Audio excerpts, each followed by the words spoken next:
would now move on to join our next guest in our Uyo Studios. You would recall at the start of the program, we did reiterate our dedication to a Children's Day special commemoration on the program, where we talked about students and children who have access to education in keeping with the Child's Rights Act of 2003.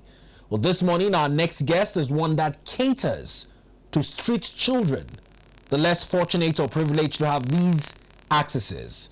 Joining us from our Uyo Studios is Neeta Rare, an award-winning spoken word artist, voice-over communicator and trainer, and founder of Street Mentors Network, a non-profit for homeless children.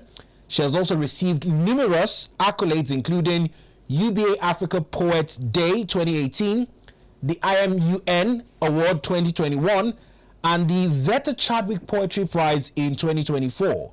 As a voice actor, she has worked with brands like First Bank Nigeria and the Keston Hammond Consulting.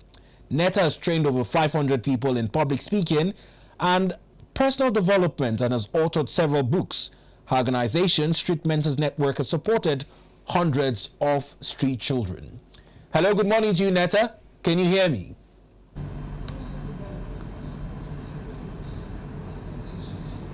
Hi, Neeta. Welcome to the program. I believe you can hear me. Yes, I can hear you clearly. Good morning. Good to have you. Good morning to you. A happy Children's Day this thing to children across the world. Ah. And let's get your thoughts on the challenges of street children as you've taken particular interest in mentoring them.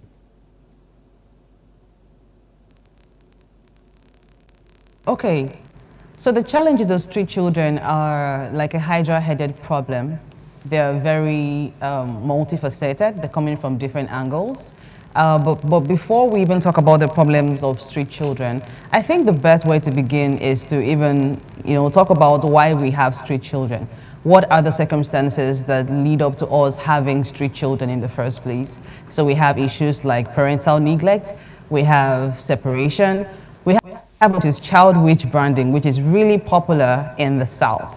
And then we also have according to UNICEF Nigeria, 6 out of 10 children are experiencing one or several forms of abuse, right? So these are just a few of the reasons why children go on the street and become street children. And on the streets, they face several challenges, one of which is stigmatization, discrimination. They're exposed to substance abuse and substance use. The work we do in interacting a lot with street children, you will find that there's rarely a street child that is not using substance of different kinds or of one kind or different varieties. And then we also have the issue of abuse, especially sexual abuse on the streets, right? And child trafficking is a image with street children. Because of the mobile nature that they have, they are constantly moving, they experience a lot of trafficking.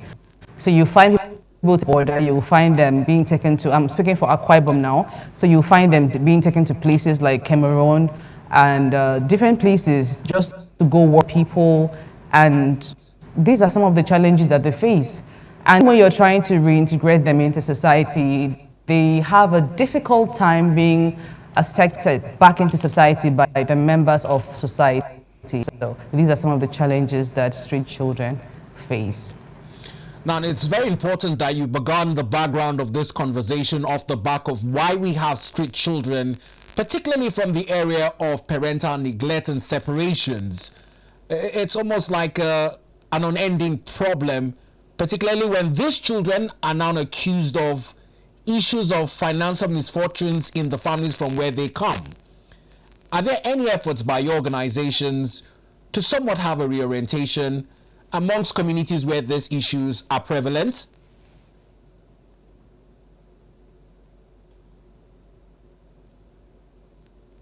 Could you take that again? Could you go over that again? My question is on efforts by your organizations in communities where these issues of witch branding are prevalent to somewhat reorientate the families where these children are actually accused of being the causes behind their financial misfortunes.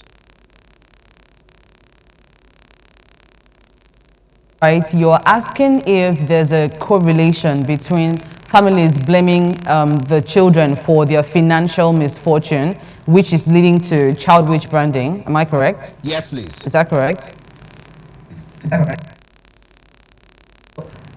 Yes. In fact, I'm going to tell you a little. I'll just tell you this case and put it out there. So we have different children we've come in contact with, right? And I think just last month we had to go on a family tracing program. And in one of the family tracing programs that we embarked upon, we found a situation which is not peculiar, it's just one out of the many, where a family has accused this child of being a witch because of their financial misfortune. But going it from the angle of something as simple as common sense, you would see that it is a case of the mother is not working, the father is not doing something substantial, tangible enough to bring in income, and they have more children than they can afford to take care of. And so income is not coming in, and yet the child for being the spiritual problem. So much so that the child is taken to some sort of prayer house or a prophet, and the prophet goes as far as binding the child up with ropes, starving the child, beating up the child, maltreating the child, manipulating the child, and accusing the child of being the cause of the family's financial misfortune.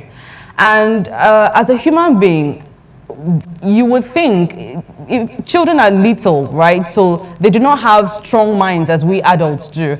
But I mean, I'm thinking to myself as an adult in the situation that if you tied me up for days and you beat me up and you starved me, I would admit to something that is not true because I'd want to escape that particular situation I'm finding myself in at that point. And so eventually the child accepts that, yes, I'm a witch, I'm responsible for my family's financial situation. Please deliver me so I can be free, right?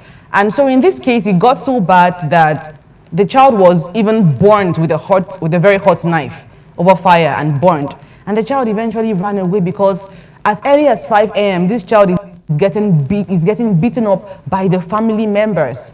It was bad. It was so bad they didn't even have what to eat. And when the child would try to intercept, in his own way, the family would say he's a witch. So yes, financial problems, and I have to put the middle person, which unfortunately are most religious leaders, or I would say some religious leaders who capitalize on the vulnerability or the desperation of these poor families to accuse their children and then even go as far as extorting the parents and the family some more in a bid to show that I can deliver your child from this witchcraft or this demonic operation that is responsible for your financial problems. So yes, families often turn to the weakest members, which is a thing with society, if I may add. Human society has evolved, but the patterns do not lie, and they seldom change. And one of the things that we have as a race is that the blame always goes to the weakest. So the child is the weakest, the child is indefensible, they cannot defend themselves, and they cannot say what you're doing is not true because they're not strong physically. They're looking up to you, they're depending on you. So we always tend to blame the weakest among us, and that is simply happening. So the child gets the blame, the child is called a witch, and eventually, the child, for different reasons like that, will end up on the streets because of child witch branding. Now, in terms of investments that can be made to better the lots of such children who find themselves at the negative end of the spectrum, how does government and well-meaning individuals lend to the cause, much like your organization is doing?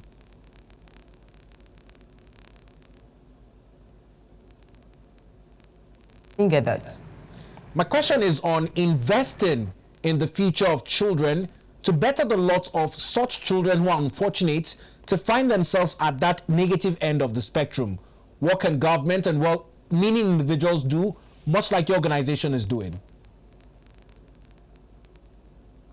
So the government, John Maxwell would say that everything rises and falls on leadership. So I would begin with the government, as you asked, right? So the government is at the helm of affairs. Everybody listens to the government, whether they like to listen to the government or not. They will listen to the government. It is not that we do not have peace or we do not have can prevent this. As a matter of fact, in Akwa Ibom State, it is a crime under the Akwa Ibom State Child's Rights Law for you to brand a child as a witch. You could go to jail for it. You could be locked up for as long as possible, right? So it is a crime, but unfortunately, people are not even aware of it. And which brings me back to what organizations like our organization, Street Mentors Network, is doing.